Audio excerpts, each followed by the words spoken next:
ndryshon një markë tregtare nga patenta dhe nga modelet e përdorimit? Kjo në fakt është një pyetje shumë e vënd për shkak konfuzionit që krijon.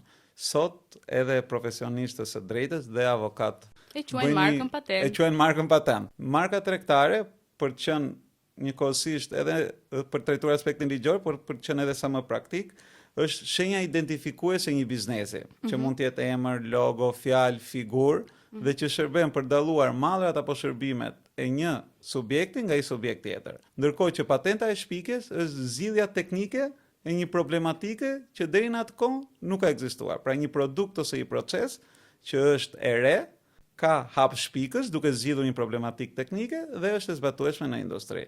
Por janë dy objekte komplet të ndryshme të procesit industrial.